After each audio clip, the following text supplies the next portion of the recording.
Hello, did you know that in biblical thinking, name equals authority, but name also equals fame? So, by obscuring the name of the Creator, Satan attempts to interfere with the Creator's authority, and Satan attempts to interfere with the Creator's fame. Let me show you. Jews have replaced the name of the Creator with Adonai, and even Hashem, while Christians have replaced the Creator's name with Lord. And how about Pan, Zoti, Her, Uram, Shoda Prabhu in other languages? Can you see the confusion? Do you see the interference? Therefore, in this video series, we will focus on the original Hebrew name of the Creator, Yod-Heh-Waw-Heh. Numerous topics and arguments will be investigated and tested against authentic Hebrew manuscript evidence. Thanks to Justin, my son, who prepared these topics and who will also be presenting these topics. My name is Piet van Rensburg. Please visit us at HebrewGospels.com.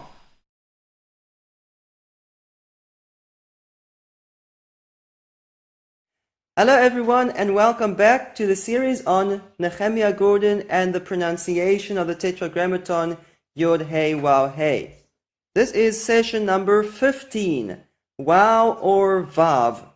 Was the third letter in the name Yod-Heh-Waw-Heh pronounced as a W or a V sound in biblical times? Now, some of you are wondering, why leave this till last? Why did we not cover this a long time ago? The reason is that WAW versus VAV is merely a difference of dialect. In different dialects of Hebrew, some people say VAV and some say WAW. This is really a separate issue than the true pronunciation of the Creator's name in terms of vowels, because whether you say Yahweh or Yahweh, in Hebrew it is Yod-Heh-Waw-Heh with the vowels patach, shwa, and segul.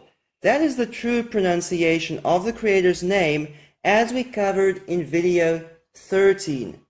And in some dialects of Hebrew, it will be Yahweh, and in another dialect, it will be Yahweh.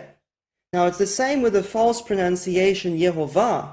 It doesn't matter if you say Yehovah or Yehovah, they're both equally false because it's the name Yod-Heh-Waw-Heh with the vowels of Adonai, with dummy vowels, as we covered in videos 6 and 7.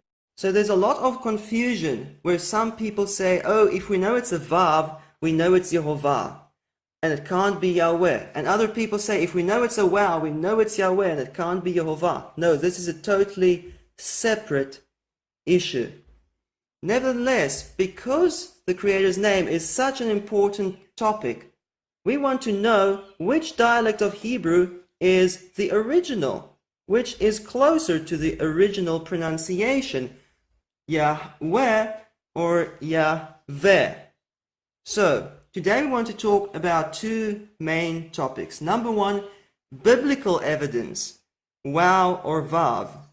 And number two, we also want to evaluate the post-biblical evidence regarding this Hebrew letter WAW and its different pronunciations. Just keep in mind that no post-biblical evidence can overrule the evidence that we see in the Hebrew Bible itself. So, under this heading, biblical evidence, WAW or VAV, we want to discuss 3 points. Number one, does the Hebrew word gav prove it's a VAV, as Nehemiah Gordon teaches? Number two, real interchange of spellings which indicate WAW and not VAV. And number three, evidence that WAW is a semi-vowel, meaning the W sound, and not a fricative consonant like the soft bet, which is a V. So let's get started with point number one. Does the Hebrew word gav prove it's a VAV? That is what Nehemiah Gordon teaches. So we'll start with a video clip of Nehemiah Gordon on this topic, and then we'll evaluate the evidence to see whether this is true or not. And you can go back all the way to the time of Ezekiel and show, for example, the word for back in Hebrew is gav, and that gav can be written with a soft bet or with a vav. And the only way that can happen is if the soft bet and the vav have the same pronunciation. I'm showing you ancient Hebrew manuscripts. I'm showing you in manuscripts of the Tanakh where they're writing the word gav back, both with a vav and a soft bet. And clearly in the time of Ezekiel, they're pronouncing it that way. And really the strongest, most important piece of evidence we have in the entire study is from the book of Ezekiel. This word gav, sometimes in Ezekiel is written with a bet, or some people call it a vet because there's no dagesh in it, and sometimes with the letter vav. And the fact that gav could be written with the vav shows you that it was pronounced the same way as the soft bet. Here in the Aleppo Codex, Ezekiel 23:35, you can see the second letter there is a vav. That's a fact. And then here Ezekiel 43:35 is gav with a soft bet, a weak bet, pronounced v. And this is not a matter of dispute within the entire Jewish world that Ezekiel 43:35 is pronounced gav. And what this indicates to us is in the time of Ezekiel, they pronounced this word gav, whether they spelled it with the vav or the soft bet. I mean, you couldn't hope for such a strong proof when you're dealing with ancient languages. If I had to fantasize and hypothesize and say, okay, this is the type of proof I want to find, I wouldn't come up with such a strong proof. And here it is in black and white. It's so powerful. So Nehemiah Gordon says that this is such a strong proof for the Vav that he would not even have imagined that such a strong proof could have existed. Now, if you haven't heard about this argument before, let me just explain to you what this is all about. This Hebrew word is pronounced as gav. This letter beit, without a dot inside it, is pronounced as v. And although there is a lot of dispute about the pronunciation of WAW, there is almost no dispute about the pronunciation of the soft bet. Everyone knows the soft bet is pronounced v. And now Nehemiah Gordon makes the claim that this word gav has the variant spelling gav with a vav, and that proves the vav and the soft bet have the same pronunciation. And this looks like a very good proof, and it sounds very exciting. However, Nehemiah Gordon makes an assumption which he doesn't even try to prove. How do we know whether these are two distinct words or whether these are two variant spellings of the same word? Nehemiah Gordon just assumes these are two variant spellings of the same word. And if they're two different words, then why should we believe that they have the same pronunciation? So, before we just accept this as a fact, we need to do some research. So how do we know whether gav with a soft bet and then gav or gau with a wow are two variant spellings of the same word, or whether they are two distinct Hebrew words? Yes, you can look this up in lexicons, but at the end of the day, you need to look at every occurrence of these words in the Hebrew Bible and see how they are used. So let's start with the word gav, gimel bet, and we all know that the last sound there is a v, gav. This word occurs 13 times in the Hebrew Bible. How often does it mean back? When you look in translations, the English Standard Version only translates gav as back 1 out of 13 times. Some other translations, like the Jewish Publication Society version, translates gav as back 2 out of 13 times. And the ASV even 3 out of 13 times. Still, it's obvious that most of the time, gav does not mean back. So then what does gav mean? Let me first show you the 13 occurrences of this Hebrew word gav. Here is a reference to every occurrence of this word in the Hebrew Bible. So, Psalm 129 verse 3 is the only passage in the entire Bible where everyone agrees that gav means back. And then these two passages in Ezekiel are disputed. Some translate gav as back in these two verses, and some use different words. So, in Leviticus 14 verse 9, gav means eyebrow, not back. eyebrow. Okay. In 1 Kings 7 verse 33, Gav refers to the rim of a wheel. The rim of a wheel, not someone's back. In Ezekiel 16 verse 31, Gav refers to a special kind of room with a domed or curved roof.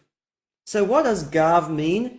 Gav means something curved, like an eyebrow, like the rim of a wheel. And the back can also bend over and then it's curved. So Gav can refer to someone's back, but it doesn't actually mean back. Now, how about the Hebrew word gal with a WAW, or Gav with a VAV? How often does it mean back? This Hebrew word occurs only 3 times in the Tanakh. And this is the spelling with a patach. There is another Hebrew word with gimel waw with a tzereh, but that's a separate word with another vowel. And this Hebrew word gal always means back 100% of the time. Everyone agrees. 3 out of 3 occurrences, this word always refers to someone's back. Now, you need to ask yourself the question, are these 2 distinct words? Or are these 2 variant spellings of the exact same word? So, let's just go back to Gav. How often does Gav mean back? Let's be generous. Let's say it's 3 out of 13 times. Let's say the ASV is correct. And let's round this off and say 3 out of 12. So we get a round number, it's 25% of the time. And that's being generous, okay? Gav can refer to someone's back 25% of the time. Now, how about gal with a wow? Gal always refers to someone's back 100% of the time. Why does gal never refer to the rim of a wheel? Why does gal never refer to an eyebrow? Why does gal never refer to a room with a curved roof? If gal were the same word as gav, then at least 2 of these 3 occurrences should not have referred to someone's back.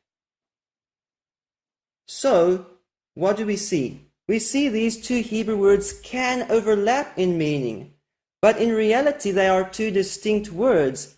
Gal very specifically always refers to someone's back, whereas gav is a very generic word and can refer to a variety of curved objects. So, did you know that generally distinct Hebrew words have distinct pronunciations? If these are 2 distinct words, there's no reason to think they've got the same pronunciation.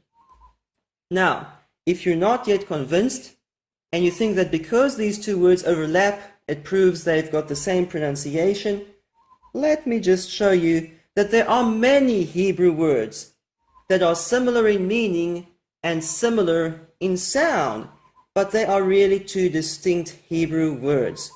So in this table, I have copied what Nehemiah Gordon did. I chose 2 Hebrew words that seem to mean the same thing in 2 particular verses. They seem to overlap in meaning, and they have a different spelling. So this Hebrew word bachan means to test, and bachar can also mean to test. The reference for the word on the left-hand side is at the top, and the reference for this word on the right-hand side is here at the bottom. And if you just look at these 2 passages, you could think that bachan and bachar is the same Hebrew word, and therefore it proves that the nun and the resh have the same pronunciation in the original Hebrew. But in reality, bachar normally means to choose, and bachan normally means to test. So if you look at every occurrence of these words, then you see they're 2 distinct Hebrew words, and there's no indication that these sounds are really the same. So if we follow Nehemiah's logic, and we apply this consistently to Hebrew words that overlap in meaning in the Hebrew Bible, we can make a mess out of the Hebrew language. Look at these other examples. Ataf to cover and alaf to cover. Does that mean the lamed and the tate have the same pronunciation in the original Hebrew? Ratzatz to crash and ra'atz to crash. Does that mean tzadeh and ayin have the same pronunciation in the original Hebrew? And so you could go on with gamal and gamar, reish and lamed, tzachak and sachak, tzadeh and sin. Now, if I told you that this was true, and this proves that the reish and the lamed are the same pronunciation, but also the lamed and the tate are the same pronunciation, and so on, that would mean that reish, nun, lamed, reish, and tate all have the same pronunciation, which is ridiculous, and you'll mess up the Hebrew language if you follow this logic. Here are more examples. Batsar can mean together. Katsar can mean together. Kala, to roast. Tsala, to roast. Dak, thin. Rak, thin. Kitson, outermost. Chitson, outer. Does this mean that the kof and the chet and the kof and the tzadeh and the kof and the beit all have the same pronunciation in the original Hebrew? Maybe it's not bereshit, maybe it's kereshit, maybe it's chereshit. No, that's a lot of nonsense. These Hebrew words can overlap, but it doesn't prove at all that they were pronounced the same way, because if you're honest with the evidence, each of these Hebrew words are really distinct. And the fact that they can overlap here and there does not mean they have the same pronunciation. Now, it's the same with gav and gal. Based on the evidence in the Hebrew Bible, gav and gal are two distinct Hebrew words, and there is no reason to think that they have the same pronunciation. It would just be like saying that the kof and the chet originally had the same pronunciation. The kof and the beit originally had the same pronunciation. It's the same nonsensical argument. It does not prove at all the vav. Rather, because gav and gal have two distinct meanings in the Hebrew Bible, this would rather suggest that gav and gal have two distinct pronunciations in biblical Hebrew. So, let's move on to point number 2. Real interchange of spellings which indicate wow. Nehemiah's example was a supposed interchange of spellings. Supposedly, the soft bet and the wow interchanged, and that proves they have the same pronunciation. But that was false. I want to see real interchange of sounds. And not just one or two examples. That could be just a dialectal difference. That could be a mistake. Maybe one scribe made a mistake. I want to see not dozens, but hundreds of examples of interchange in spelling that will indicate the true pronunciation of wow. So, are you ready? Let's start with the video clip of Nehemiah Gordon, where he challenges people to bring Hebrew manuscript evidence for the pronunciation wow, as if it doesn't exist. I'm showing you ancient Hebrew manuscripts. I'm showing you in manuscripts of the Tanakh where they're writing the word gav back, both with a vav and a soft bet. I can show you going back to biblical times and throughout history that the Hebrew letter Vav was pronounced V. I'm showing you manuscripts from the Cairo Gediza. Could you please show me your manuscripts with the W pronunciation? Could you please show me your manuscripts with the W pronunciation? So Nehemiah Gordon's example from a Hebrew manuscript was false. Gav and gal are two distinct Hebrew words. And Nehemiah Gordon pretends that there are no manuscripts to prove the wow. Please show me your manuscript. Okay, let's look at real evidence. We want to talk about the Hebrew word for his father. In Hebrew, this word is avihu. Now, I want to explain to you what this Hebrew word means and how it's formed and how it contracts. So, most of you know the Hebrew word av. What does av mean? Father. Yes. Okay. Now, what does avi mean? Yes, avi could mean my father, But I want to talk about a special use here where Avi means the father of. In this example at the top, we have Avi Shechem. That does not mean my father Shechem. It means the father of Shechem. The father of. Okay. Now, look at the word in the red box. That Hebrew word is pronounced Hu.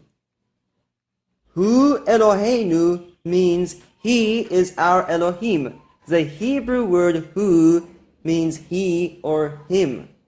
So, in Hebrew, if you want to say his father, you say Avi, the father of, and Hu, meaning him. And so Avihu means the father of him, or in English, his father. So can you see, this is the word Hu. It's the same word as this one, except that the final aleph is dropped in this long word. They don't write that final aleph in here because it's silent anyway, and this is a long word. So, Avihu means father of him or his father. Now, did you know that this word Avihu has a contracted form, Avihu? Now, let's just look at the word at the top. In Avihu, everyone who knows Hebrew knows that this vowel right here is pronounced as U. It's got a dot inside it, showing it's a vowel letter U. It's not a consonantal vowel.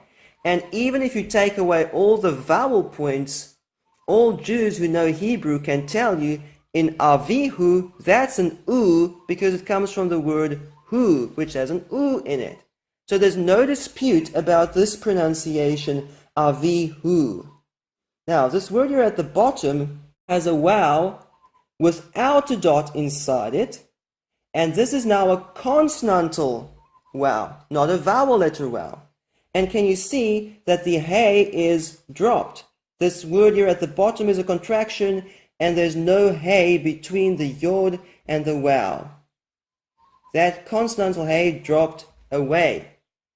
Now, in modern Hebrew, this word at the bottom is read as aviv, with a v at the end. So how do you contract from avihu to aviv? How could that be a contraction? Contractions are supposed to be easier to pronounce and shorter than the original word. So avihu, aviv, how does that work? But if you understand the wow, let's try it with the wow, avihu and aviu sound very similar. Pronounce this wow as a consonantal wow, and it sounds almost the same as avihu, even though there's no hey in here, even though this is a consonant rather than a vowel, it sounds very similar. And in fact, if you read it fast, it happens automatically. Say avihu very fast. Avihu, avihu, avihu.